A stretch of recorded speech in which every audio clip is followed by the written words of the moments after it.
مسجد حرام سے مسجد اقصی تک حضور براق پہ گئے ہیں، اور وہ اتنا سریع و رفتار تھا کہ جہاں اس کی نظر جاتی تھی وہاں اس کا قدم پڑتا تھا۔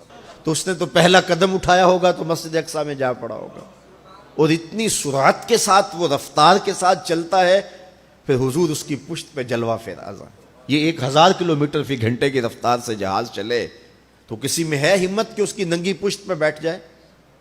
ہوا کی مزاحمت ہی گوارا نہ ہو، پڑخ چڑھ جائے، آگ لگ جائے، اور جو کروڑوں میل فی سیکنڈ کی رفتار سے جا رہا ہے اس کی ننگی پشت پہ بیٹھنے والے شاہ سوار کی عظمت کو سلام کرنے کو جی نہیں چاہ رہا۔ اچھا، پھر اتنی سرعت کے ساتھ جائیں تو راستے میں کوئی دکھائی بھی دے تو سجھائی نہیں دیتا، اچھی طرح پہچان نہیں پاتا بندہ۔ یار تم گزرے تھے، کہا میں تیزی میں تھا، تو تیزی میں جو چیز نظر آئے تو اس کو پوری طرح پہچانا نہیں جاتا۔ لیکن اب اس رفتار سے جا رہے ہیں، لیکن معرفت کا عالم کیا ہے کہ میں حضرت موسیٰ کی قبر کے قریب سے گزرا، میں نے دیکھا وہ قبر میں کھڑے ہو کے نماز پڑھ رہے، اور حضور ابھی وہاں پہنچتے ہیں مسجد اقصی میں تو حضرت موسیٰ علیہ السلام پہلے وہاں موجود تھے۔ یا تو یہ ماننا پڑے گا کہ یہاں بھی موجود تھے وہاں بھی موجود تھے، اور یا پھر یہ ماننا پڑے گا کہ وہ پہلے چلے گئے، اور اگر پہلے چلے گئے تو پھر کیا وہ میرے حضور سے پہلے چلے گئے؟ تو جواب آیا کہ نہیں، حضور علیہ السلام تو اپنی رفتار سے جا ہی نہیں رہے تھے، حضور تو جا رہے تھے براق کی رفتار سے، اور حضرت موسیٰ گئے ہیں نبوت کی رفتار سے۔ براق بہت سریع ہوگا لیکن نبوت سے سریع نہیں ہو سکتا، اس لیے حضرت موسیٰ پہلے پہنچ گئے۔ یہ ایک مرحلہ مکمل ہوا۔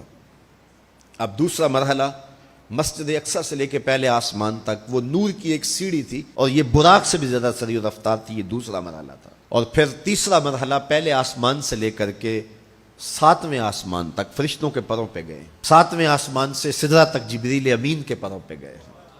یہ چوتھا مرحلہ تھا، اور ہر مرحلہ پہلے مرحلے سے سریع تھا۔ اور پھر سدرہ پہ جا کے جبریل نے بھی کہا کہ آگے میں نہیں جا سکتا، لو دنوت خطوۃ لاحترقت، اگر میں آگے بڑھوں تو جل کے راکھ ہوتا ہوں۔ تو حضور علیہ السلام کے لیے ایک سبز نوری تخت لایا گیا جسے رف رف کہتے تھے، اس پہ حضور تشریف فرما ہوئے۔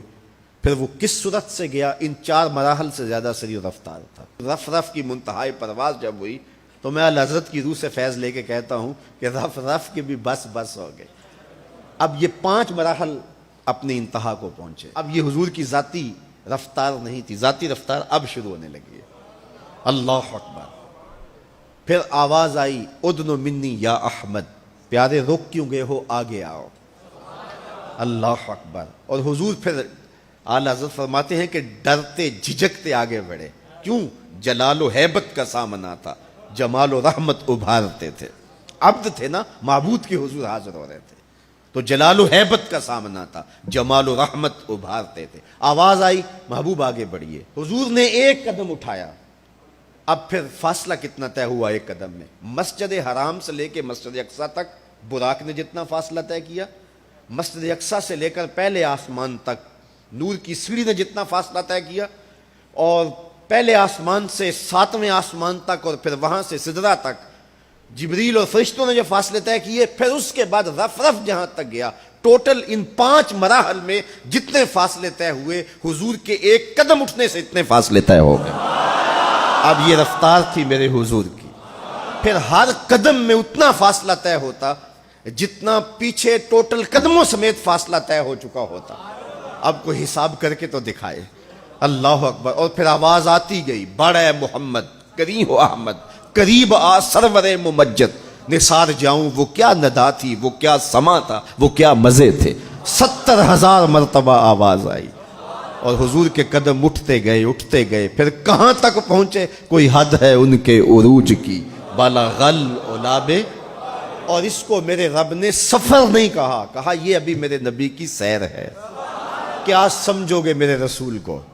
اس کی سیر اتنی سریع ہے کہ تمہاری عقلیں تھک گئی ہیں، اور اگر وہ سفر کرنے پہ آئے تو پھر عالم کیا ہوگا۔